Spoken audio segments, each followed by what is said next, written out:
The Second World War has long been called the most documented conflict in human history.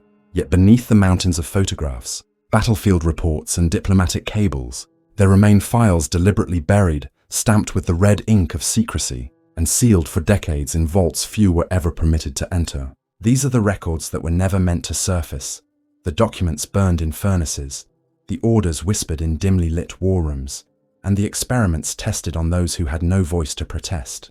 The war's visible face, the battles of Stalingrad, Normandy, El Alamein, mask a darker current. A hidden theater where psychological manipulation, secret treaties, vanished convoys, and forbidden directives were drafted in language so chilling that even hardened generals feared its release. The public saw victory parades and armistice celebrations, but the real machinery of control, the hidden negotiations, and the shadow projects were deliberately erased from history books. They existed only as fragments, Gestapo dossier numbers, unsigned Soviet memoranda, pages torn from naval logs, and testimonies hushed at Nuremberg. To open these files is to step into a world of calculated silence, where survival often depended not on the strength of armies, but on the concealment of truth itself. The archives whisper of plans never carried out, operations designed to break the human mind, and agreements that redrew the world with ink invisible to ordinary eyes. These are not battlefield tales, but the forbidden files of war. Pieces of a puzzle locked away because their revelation would undermine the very foundations of what we believe the war to have been. Chapter 1. Operation Iron Wolf Containment Protocols. In a dim and smoke-choked chamber of the Reich Main Security Office in Berlin, November 1942, a file was drawn up and marked with the cold precision of bureaucratic ink. Gestapo File 17-9. At first glance, it appeared to be another entry in the labyrinth of wartime intelligence. But inside rested the blueprint for a project unlike anything officially acknowledged in Nazi records. It bore the code name Operation Eisenwolf, translated as Iron Wolf, a program orchestrated by SS Brigade Führer Walter Schellenberg, Chief of Foreign Intelligence under the RSHA. Conceived during the height of German fears after the defeats at El Alamein and Stalingrad, the directive did not concern tanks, planes, or conventional sabotage. Instead, it sought mastery over the battlefield of the human mind. The war had shown the power of rumor, the corrosive effect of fear on morale, and the capacity of propaganda to distort reality. Schellenberg argued that if terror could be manufactured on an industrial scale, then the Wehrmacht might still fracture Allied unity, even as Germany's military situation worsened. A hidden annex beneath Wewelsburg Castle was converted into a clandestine research chamber. Prisoners from occupied Poland and Soviet territories were transferred under the guise of special interrogation units. What they entered was not an interrogation hall, but a controlled theater of psychological experimentation. Gas lanterns flickered against concrete walls. The prisoners were administered hallucinogenic compounds synthesized from captured pharmaceutical stockpiles. Their reactions were carefully documented by SS physicians. Screams echoing into nothing, whispered visions of figures stalking the shadows, and the breakdown of language itself. The records, meticulously typed on onion skin paper, spoke in clinical detachment about subject collapse at 72 hours, or successful induction of panic at auditory stimulus. Yet behind the dry words lay unimaginable suffering. The goal was not to kill, but to harvest fear as a weapon. Victims were placed in staged environments meant to simulate Allied prisoner-of-war barracks. False radio transmissions were piped in, feeding illusions of betrayal and imminent annihilation. Notes describe one Soviet prisoner convinced his entire unit had mutinied against him, breaking down until he begged for execution.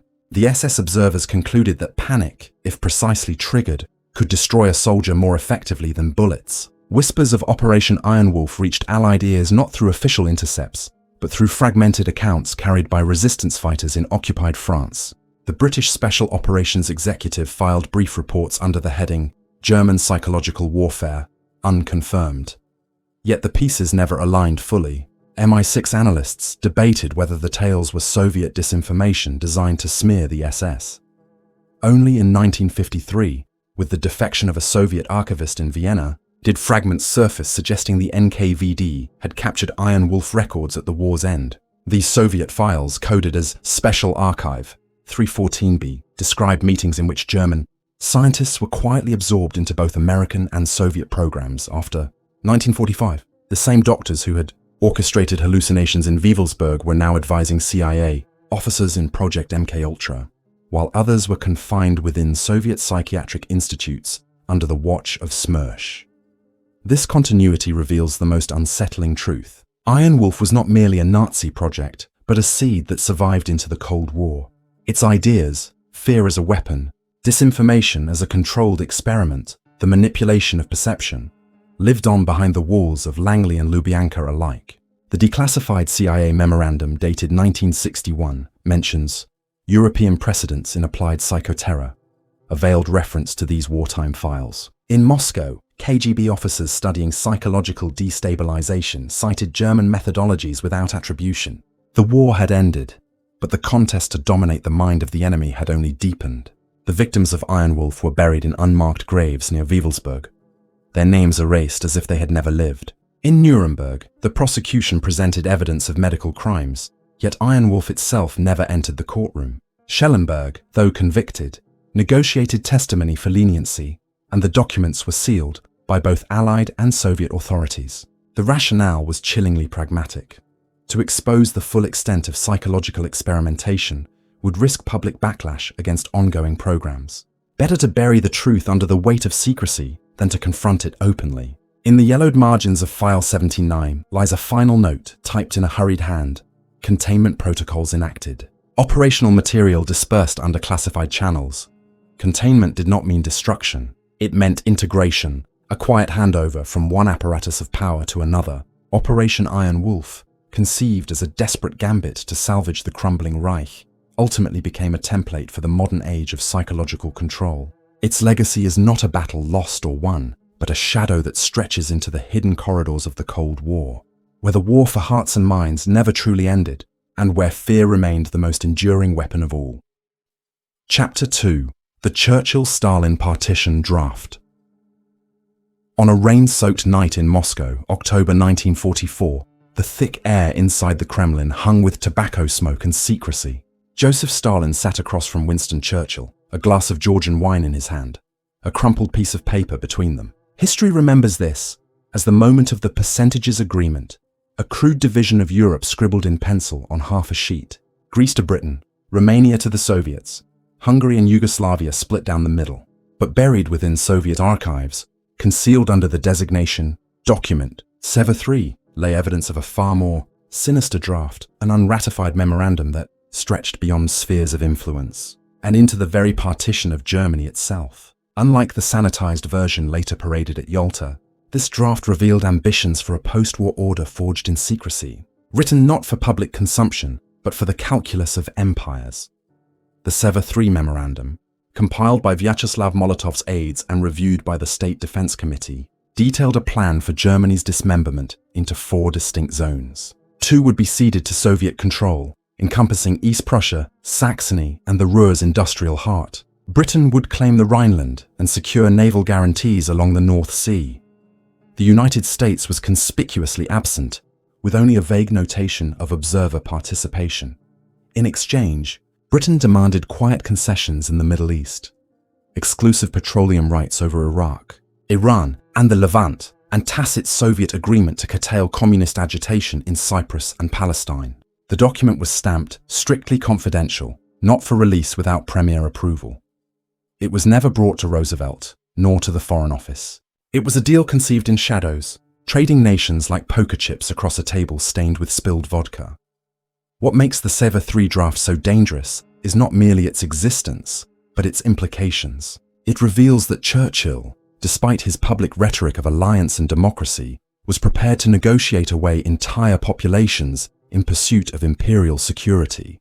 The draft contained notes on population transfers for ethnic stabilization, a euphemism that mirrored Stalin's own mass deportations of Chechens, Crimean Tatars, and Volga Germans. One chilling entry reads, "Polish corridor adjustments may necessitate relocation of up to 1.5 million, details to follow." The language was cold, bureaucratic, and devastating. Behind closed doors, Europe was already being carved apart, not by liberation, but by cold arithmetic. When the Yalta Conference convened in February 1945, none of this surfaced. Instead, the Allies presented a polished framework: occupation zones, a plan for reparations, and the promise of democratic elections in liberated states. Yet in the Kremlin's sealed vaults, the Covert III draft was filed away, marked with Molotov's red pencil annotation, too incendiary, retained for internal use. Decades later, in the final years of the Soviet Union, fragments of this draft emerged during the 1991 opening of selected archives. Western scholars dismissed them as apocryphal, too inconsistent with the official record. But within KGB internal memoranda, cross-referenced with Churchill's private notes housed in Chartwell, details aligned with unsettling precision. Churchill's own diary entry of 9th of October 1944 makes mention of discussions of German partition, details deferred, a cryptic remark long ignored by biographers. The question arises, why suppress it? For the Soviets, the answer was simple. Public revelation of Western willingness to barter away Eastern Europe would have delegitimized their own claims of liberation. For Britain, the danger was greater still. To admit that Churchill had quietly entertained Soviet dominance of half of Germany would have shattered the fragile Anglo-American alliance. Roosevelt, already wary of imperial maneuvering, might have severed cooperation prematurely. The Cold War, instead of beginning in 1947, could have erupted in 1944, in the middle of a still raging world war. Both powers had reasons to lock the draft away, yet evidence of its shadow lingers in unexpected places. During the Nuremberg trials, Soviet prosecutors repeatedly pressed the argument that Germany should be permanently partitioned and industrial capacity dismantled. Their legal briefs echoed language lifted directly from Covert III, including phrases such as division into non-cohesive administrative units. British and American lawyers, baffled, chalked it up to Soviet improvisation. In truth, they were hearing the ghost of a suppressed document, a plan their own leaders had once considered, but now disowned. The Covert III file also sheds new light on Churchill's fabled Iron Curtain speech of 1946. Scholars long debated whether the speech represented a sudden shift in Churchill's worldview. But if the draft is authentic, then the speech reads less as a warning and more as an act of erasure, Churchill distancing himself from negotiations he himself had authored. The partition draft was the skeleton in the cupboard, a reminder that he, too, had once been willing to yield to Stalin's grasp in exchange for oil corridors and imperial survival. Emotionally, the file is chilling not only for what it reveals about leaders, but for what it erases about people. The Poles' promised sovereignty and Allied broadcasts were reduced in the draft to corridor adjustments. The Czechs, struggling to reclaim their nation after Munich, were labelled subject to further discussion. Millions of Germans, caught between advancing armies, were reduced to numbers on a page.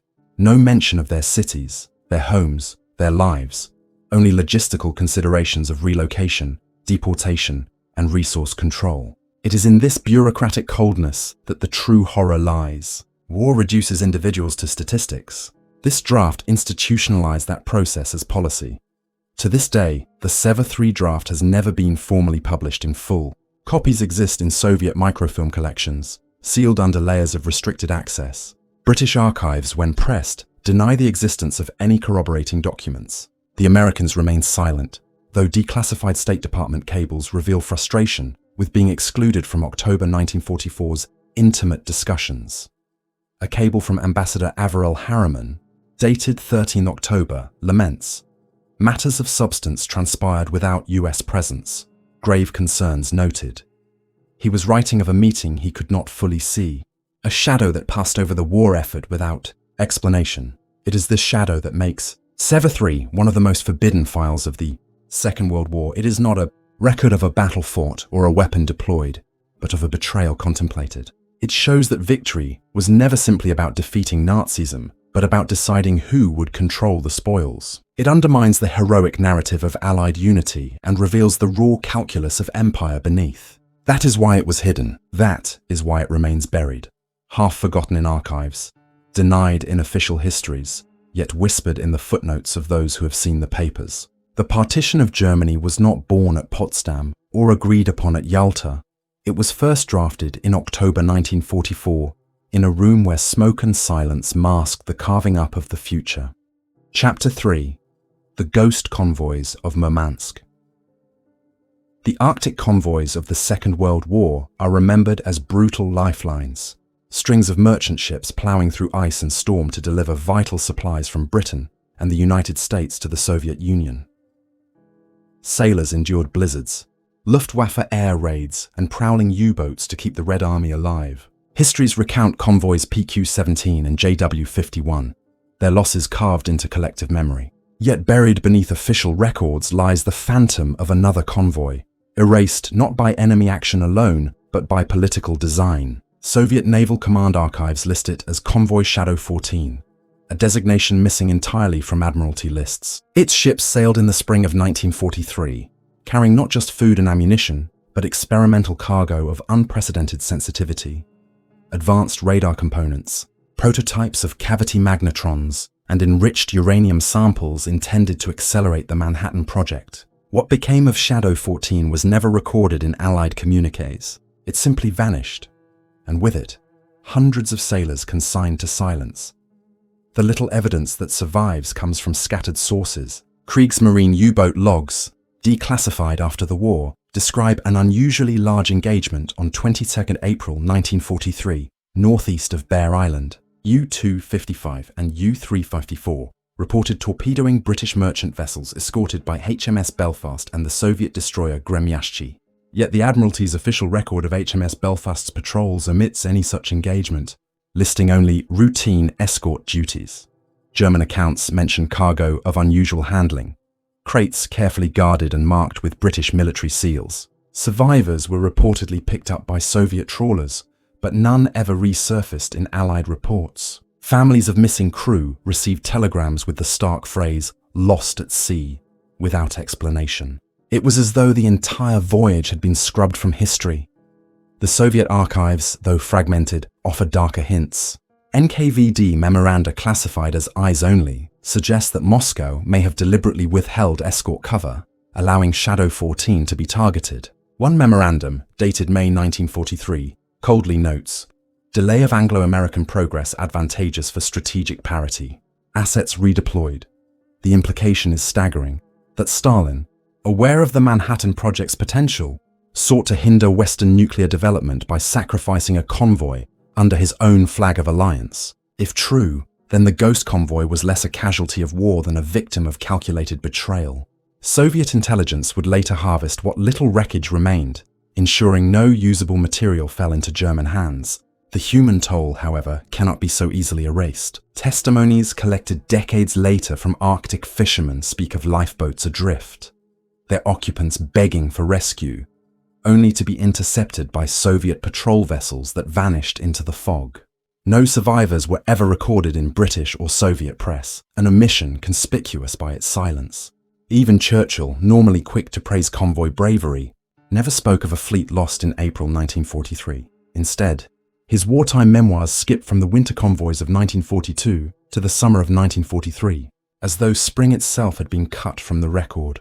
When the Cold War began, the missing convoy remained a ghost-haunting officialdom. In 1977, a British parliamentary inquiry into wartime losses stumbled across irregularities in convoy designations. Files requested from the Admiralty were sealed under the Official Secrets Act, with the annotation, "Release detrimental to national interest."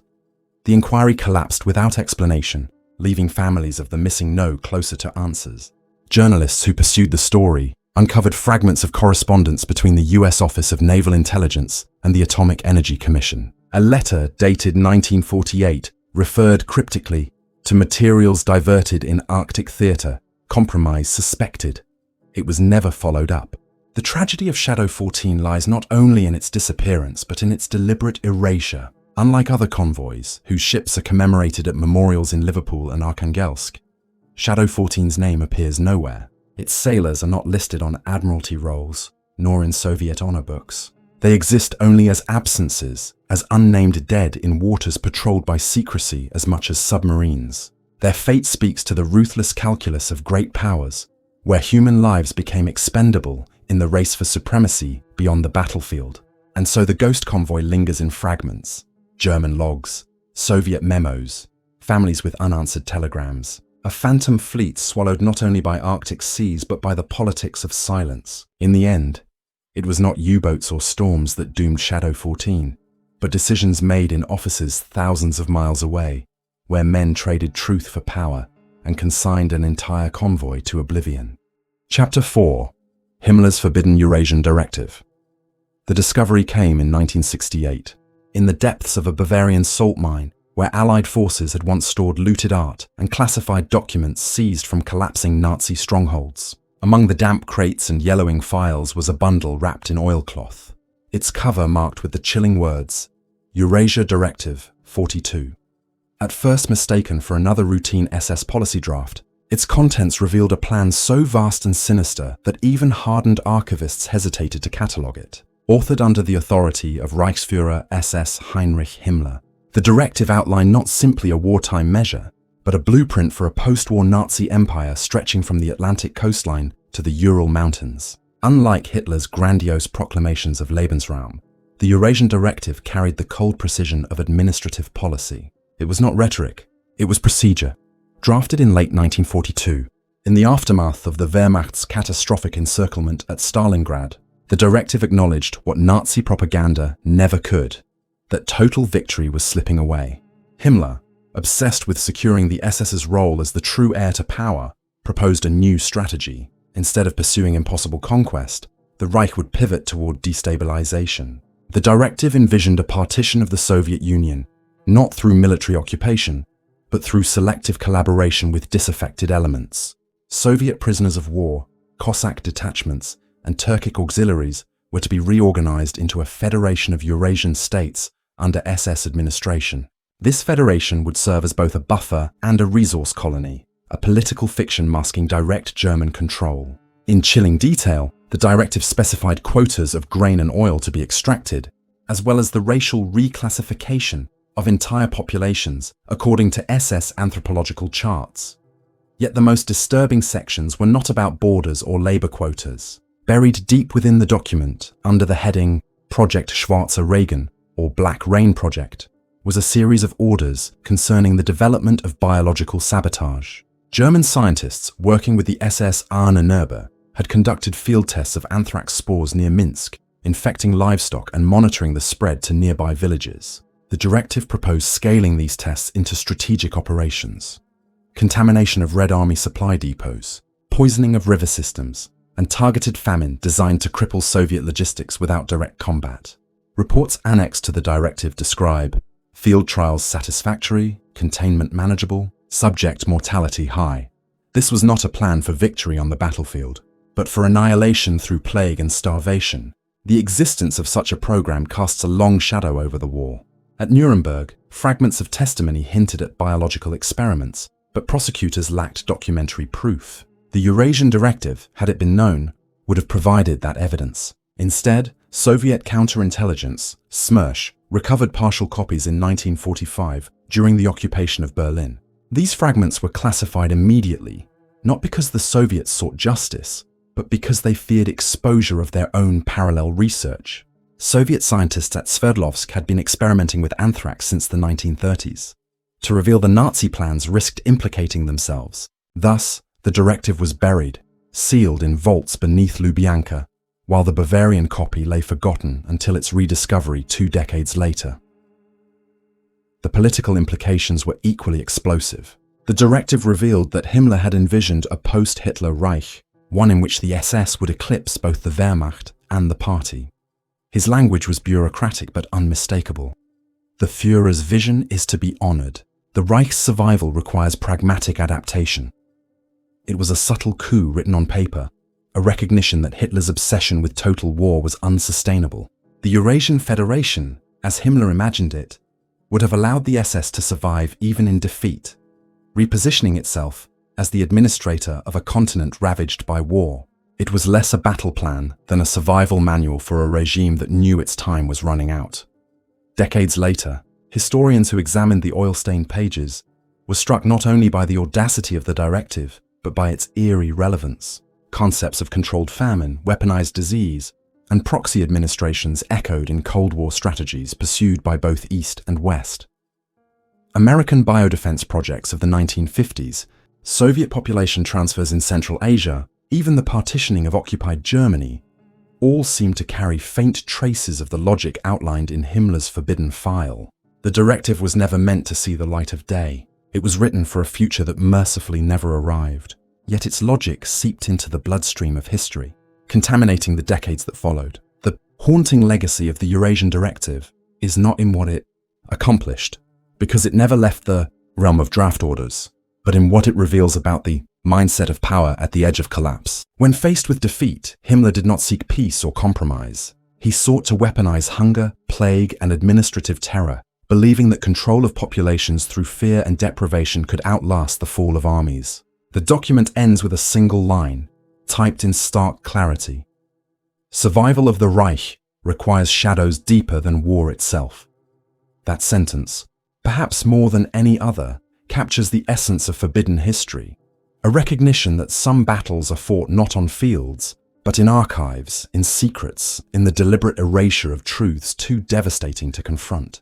The Eurasian Directive was one such truth, hidden for decades, a plan so dark that even victors chose silence over revelation.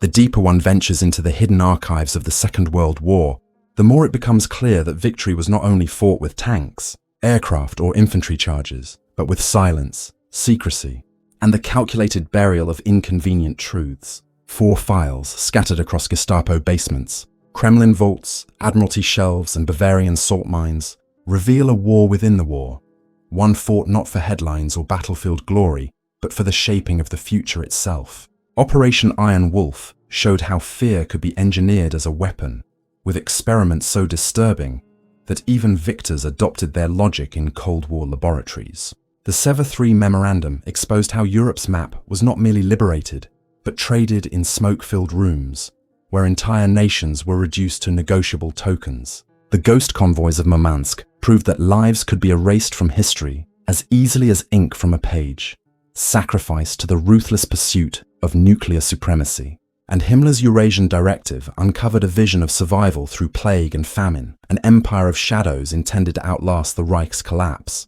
What unites these files is not simply their darkness, but the lengths to which governments, German, Soviet, British, American, conspired to suppress them.